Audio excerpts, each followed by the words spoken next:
பொங்கல் பண்டிகையை முன்னிட்டு கரூர் மாவட்டம் குளித்தலையில பொங்கல் பானை தயாரிக்கும் பணி தீவிரமா நடைபெற்று வருது. இது குறித்த ஒரு செய்தி தொகுப்பு.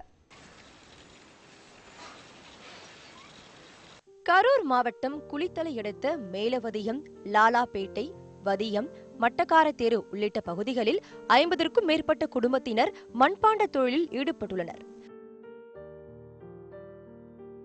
அலுமினியம், சில்வர், பித்தளை பாத்திரங்களின் வரவால் தங்களின் வாழ்வாதாரம் கேள்விக்குறியாக உள்ளதாக கூறுகிறார் அண்ணம்மாள். இனிமேல் நாங்கள் எப்படி செய்யறதுன்னு தெரியல.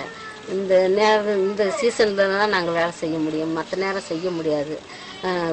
மற்றபடி சேல்ஸ் ஆக மாட்டேங்குது. அப்போ சமைச்சு சாப்பிட்டது மண்பானையில் நல்லா உடம்புல ஆரோக்கியமாக இருந்தது. இப்போ சில்வரையும் அலுமினியம் இதெல்லாம் வரப்போய் எந்த கஷ்டமும் இப்போ இருக்குது.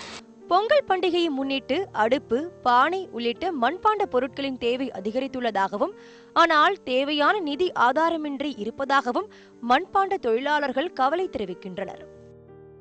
பொங்கல் பண்டிகை மற்றும் வெயில் காலங்களில் மட்டுமே மண்பானை மற்றும் மண் அடுப்பு தயாரிப்பில் ஈடுபடுவதாகவும், மற்ற நேரங்களில் கூலி வேலைக்கு செல்வதாகவும் கூறுகிறார் ஐயாவு.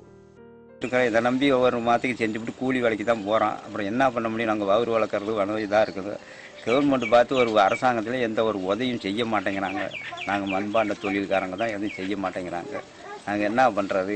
பொங்கல் பண்டிகை நெருங்கும் நிலையில் மண்பாண்ட தொழிலின் முக்கிய மூலப்பொருளான களிமண் கிடைப்பதில் சிக்கல் ஏற்பட்டுள்ளதாகவும், இதனால் மண் எடுக்க அரசு முறையான அனுமதியை வழங்க வேண்டும் எனவும், நலிந்து வரும் மண்பாண்ட தொழிலை மீட்க அரசு உதவ வேண்டும் எனவும் மண்பாண்ட தொழிலாளர்களின் கோரிக்கையாக உள்ளது.